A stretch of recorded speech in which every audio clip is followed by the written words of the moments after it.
I want you to know when you leave here over the next 2 to 3 days, the number one thing, without doubt, the number one, the most critical thing, the thing that is going to change it the most is this. If you get a very, very clear jigsaw puzzle of what your life is going to look like 3 months, 6 months, 12 months, 3 years, 5 years. And I've got to tell you that that's what you need to have, because when you've got a clear why, the what and the how show up. Full stop. End of story. This is not a PhD degree. You don't need 27 years of going through some corporate ladder. That experiment is now failed. We no longer live in a world where you will go sit at a corner office and you will serve your time and you will make heaps and heaps of money. What you get paid for today in 2015 is this: I will solve your problem and you will pay me money. That's it. And the people that solve the most problems get paid the most amount of money. You want to be rich? Solve a problem for a human being. You want to be mega rich? Solve a problem for the masses. That slide, I want you to have a good look. That's my treatment room, Royal Prince Alfred Hospital. The chair over there, that green one there, that was my chemo chair. One day in chemo, it was about halfway through my treatment, year 2. I was sitting in that chair and I got off my mobile phone and I was talking to someone.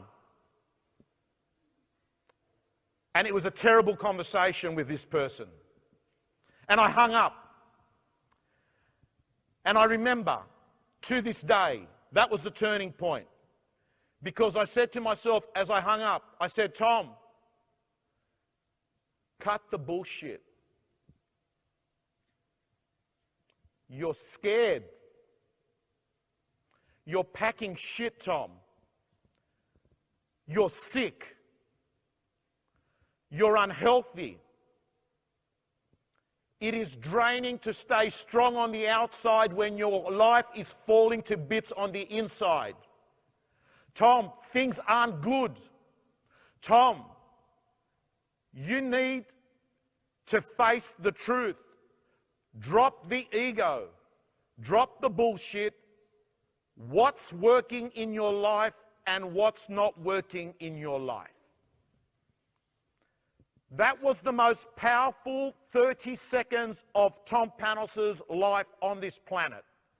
The day I said, I've got to accept it. Things are shit. I got up. I got a pen and paper and I put down a line down the center and I said, what's working, what's not? And I began to write a list. What wasn't working was this. I was unhealthy. What wasn't working was this. I had low levels of energy. What wasn't working was this. I had people around me that were dickheads. I didn't even like them. What wasn't working was I was doing no exercise. What wasn't working is I'd wake up and I would be depressed if it wasn't a Sunday. What wasn't working was this. I had no goal. I had no reason. I had no jigsaw. I said, what's working in your life? There was a few things. The one thing was, I was alive. And I thought to myself, Tom, as shit as it feels to be in this room, right here, right now, you're going through chemo, but there are others who never got the chance. So that's a positive. I thought, what else is working in my life? Hey, I've got a family. I'm in Australia. We don't have bombs going on here. My daughter's healthy. I thought, okay. So I started focusing what's right in my life. And then I started thinking to myself, okay, that's it. I'm not putting up with it. No longer am I prepared to just get through the day. I'm going to be getting things out of the day. So I left that day and I went straight to a gym. This is me signing up at FitBods, signing up. That was like, I mean, if it looks shit, imagine my PA putting this presentation together, having to put up with that photo. Signing up, I thought, okay, that's it. But I've got to tell you, I signed up at gyms like 20 times in my life. It was always around January 2 or January 3 each year. But this time it was different. This time I was all in. This time there was no plan B. This time option was not there was no way that I had an option to fail. There was no chance. I was like all in. It was like being at the poker table, Texas, and saying, I'm throwing everything in. I'm burning the bridges. That's it. And I've got to tell you, from the bottom of my heart, and I say this to you because I'm grateful that I'm alive and I'm healthy, and I just feel like if I can get you to go through that 1 or 2 minute where you turn around and you say, fuck it, no more. I'm fucking sick and tired of having to put up with a second version of myself. And it's not till you have a total discontent between the current and the future that you make that decision. And it's critical. This is the most critical decision that you're going to make of your life. It's the day that you turn around and say, that's it, 100%. There's no turning back. Gang, I want you to write down on your pad 2 things that you reckon if you did these things and you smashed them in the next 30 days, your life would start improving. Please write that down. Please write that down. Please write it down.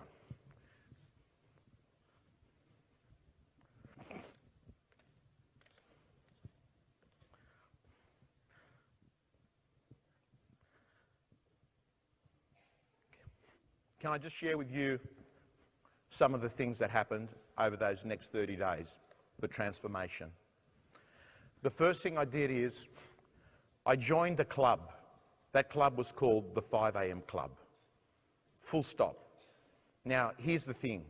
Please understand, everything is hard before it's easy. Remember that. The second thing I'm going to tell you about the 5 a.m. Club was this. The first 10 days were shit. The next 10 days were like better. It's been like 7, 8 years of just feeling awesome. The next ritual I had was exercise, daily exercise. Changed everything. The next ritual I had was this. I went off and I ruthlessly eliminated dickheads out of my life. I didn't call them up and say, hi, it's Tom here, how you going? I'm letting you know you're now on my dickhead list and you're being... Like you don't do that, right? I did it in a very intelligent way, and that is that what actually happens is you stop returning phone calls or you delay things. And after a while, you know, like, don't get me wrong, I'd still get the occasional weirdo that would ring me up at 2:30 in the morning and there'd be music in the background and they'd say to me, Tom, are you nearby? So what I started doing is I thought, nah, fuck it. I'm ringing them up at 5 o'clock when I wake up in the mornings. And they stopped ringing me at 2:30. I used to ring up and say, hi, it's Tommy. I realised I got a call. It must have been urgent. I thought I'd get onto you straight away. The next thing I did was this. I started writing down my goals every day. And the reason I wrote down the goals every day was this. I'm not, you know the movie The Secret? I reckon that's bullshit. I simply do not believe that if you visualise something, it's going to happen. I believe that you need a combination of ambition plus action. You need both things, full stop. But what I found out is when I wrote down my goals every day, I started advertising to myself like a commercial of a preview of my life's coming highlights. I also found out that by writing down my goals, I was helping myself to understand that when things got tough, why I was doing it. So I urge everyone to have a vision board. A vision board is a photo of the things, the house. Like anyone that's on my real estate gym program would have seen Patrick McKinnon this week and last week. Year one in real estate, $750,000 in gross commission income, ex-butcher. You would have seen all the slides that he had, his templates, his forms, 750 GCI. See, we're seeing a new generation of agents that have come in, and what they're doing is they hit the ground running. They look good, they dress sharp, they've got high levels of energy, they go in and they follow a recipe and a template. Here's a quick tip. This is one of the things he does. He puts on his mobile phone, everyone under X, because he doesn't have a lot of people. He puts down all the people that he is following up to chase their listing. So when he's driving along, he just presses X and they all come up and he starts calling them. Hey, just wanted to let you know that we just sold 27 Smith Street for $850, and I just wanted you to know that your house is better than that, just touching base. So he makes it easy for himself to succeed. There's a simple tip that he does. You know, I'm just thinking about some of the tips that these guys, you know, I've picked up in these, you know, real estate gym interviews that I do with them. Like Ivan Breshik. What about Ivan Breshik? Man, this guy is extraordinary, amazing. Like the call comes in and he sums it up. He said, Tom, let's cut the bullshit. Motivation doesn't show up in words, motivation shows up in actions. He goes, you know what my best agents do? They go in and what they do is they look at every property on the market from every other agent. They collect the brochure and they go back to the office, and then the next time they go out to a listing presentation, they say to the vendors, Mr. and Mrs. Vendor, I'm letting you know these are the homes that your home is going to be in competition to, because your home is going to be on the market in competition, not in isolation. And I've made it my job to make sure that I have studied exactly those properties. And by the way, Mr. and Mrs. Vendor, most of the people that are going to come over and see you, all they've got is little RP data images of properties. That's because they haven't gone in and inspected them. My job is to make sure that I know the strengths and weaknesses of every home that you're up against, because when I'm talking to a buyer, I'm going to highlight those strengths and weaknesses. That's what we talk about, true product knowledge.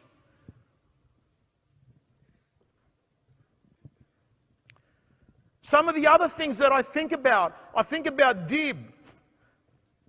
Writing $1 million a year, what did he do? He solved a problem. In his area, there's a new freeway being built. And everyone's paranoid. What's the new freeway going to do? So what he did was this. He wrote out a report. The report says this. What the West Connects will do to the value of your home. Contact me to get a free copy of the report. He's collected 3,000 email addresses from that. If they like you, they listen to you. If you solve a problem, they pay you money. Gang,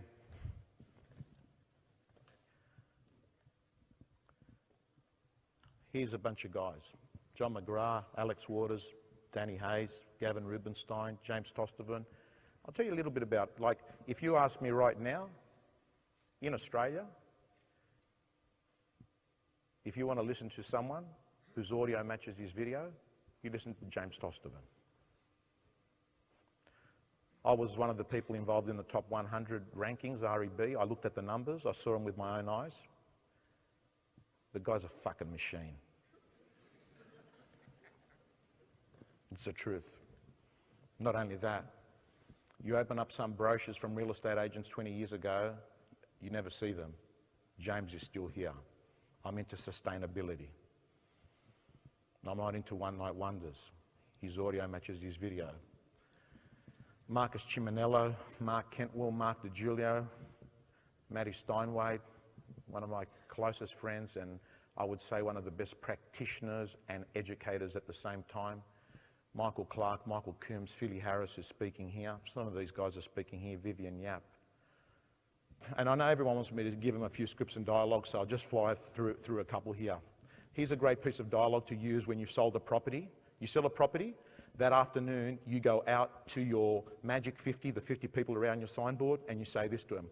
By the way, I'm just letting you know that we just sold the house 4 doors up. Would you like to know the new value of your home? Great dialogue to create a presentation. Next piece of dialogue is this.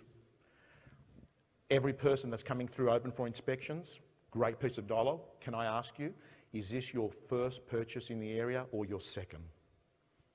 This gives you information on, are they a potential vendor? Another way of saying it is this: as people come through, thanks for coming through. Are you researching, buying or selling today? The best piece of dialogue that I can tell you to handle price at the listing presentation is this. Mr. and Mrs. Vendor, the value of your home is dependent on 4 things. Location, presentation, the agent you pick, and the strategy you use. The good news is you control 3 of those 4. You don't control location, but you control everything else.